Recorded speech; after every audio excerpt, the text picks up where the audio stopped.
السلام عليكم. قبل ما نبتدي في الفيديو صلوا على رسول الله. دي كماج، دي اول مرة نزلوا على القناة ان شاء الله. دي كيلو ونص كماج، كيلو ونص دي قصدي. ده بقى ايه كماج، وحطيت السمسم وقلبت كل حاجة على بعضها اهي. وبعمل الوقت دي بحط البودر، احط البودر اهو، معلقة بودر، وحاطة معلقة خميرة، وحاطة شوية ملح و3 معالق سكر ومعلقتين سمنة ومعلقتين زيت، وكل دي المقادير كلها على بعضها. وقمت مقلبه وحطيت ايه برضو ايه اللبن تبع مخاد، تبع مقادير اللبن مخاد اللي بتاع الكاسرونة مليانة لبن اهي. وبعد ما لما خلص الكاسرونة عملت لبن تاني وعجنتهم وسبتهم شوية لما خمروا. وبعد ما خمروا قمت ماسكاهم مقرصاهم لما يرفعوا شوية، هو ده الكماج كده لازم يرفع حيله. وقمت مقرصاهم وقمت ايه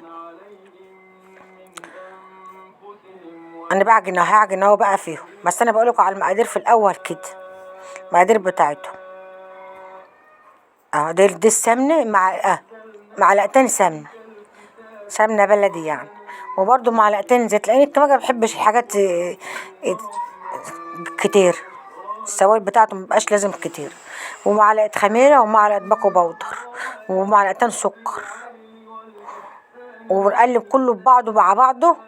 وبعدين ايه نعجن بقى واللبن، وبلاقي البتاع مليانه لبن اهي، هحط منها اهو، هحط بقى ايه لبن ايه، واعجن بقى. لما ايه احتجت لبن بقوم جبت احتجت شويه لبن تانيين، جبتهم وعجنتهم. لما خمروا قمت ماسكاهم مقرصاهم بعد ما خمروا، ولو سبتهم برضو رفعوا شويه على ما اما خمروا.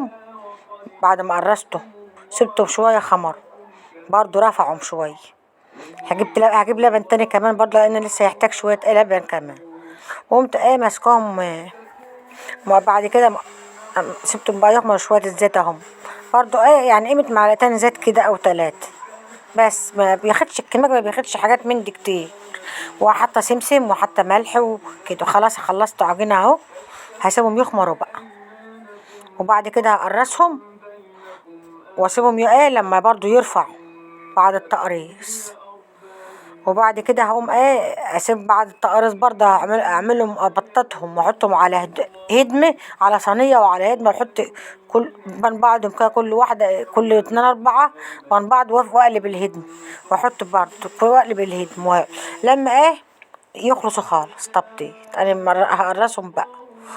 وبعد كده اقوم اسيبهم برضه بعد التقريص بعد التبطيط، بعد ما تبططهم واسيبهم على الصينيه لما يرفعوا برضه شويه اكتر برضه لما يرفعوا، عشان ايه اما يجي تخبزوهم تلتقوهم في الفرن ما شاء الله.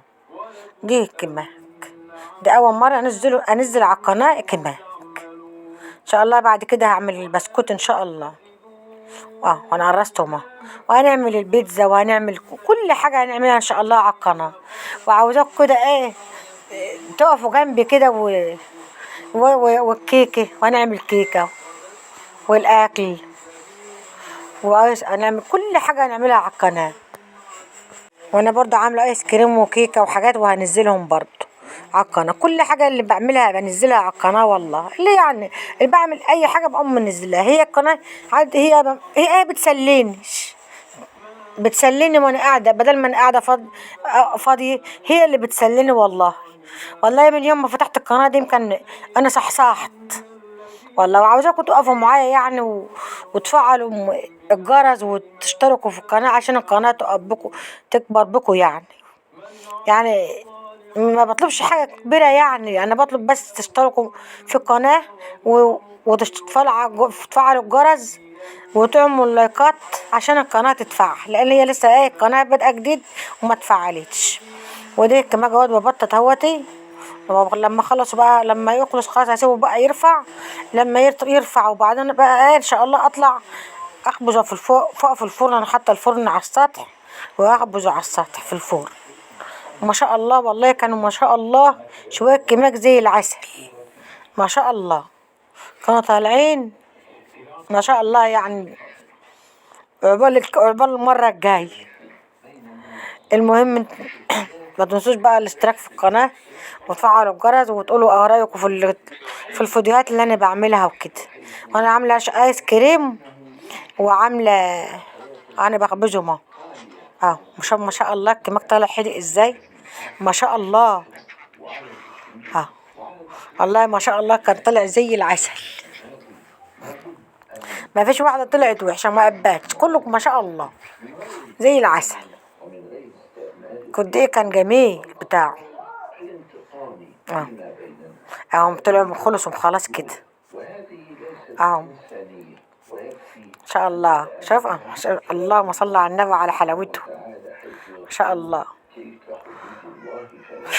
واحد بتبسط لما بتقال حاجة حدقة كده وحلوة، بتبسط اللي هي ايه حلو والله، تشجع الواحد يعمل تاني ويعمل تالت ورابع ان شاء الله، ونعمل كل حاجة، واعمل بعد كده بسكت واعمل كل حاجة عشان اللي مش عارف يتعلم ويتعلم. مش كتير يعني، الواحد ممكن يجيب نص كيلو دقيق ويتعلم ويعمل فيه والله على قده. واشوفكم في فيديو اخر ان شاء الله، مع السلامة يا حبايبي.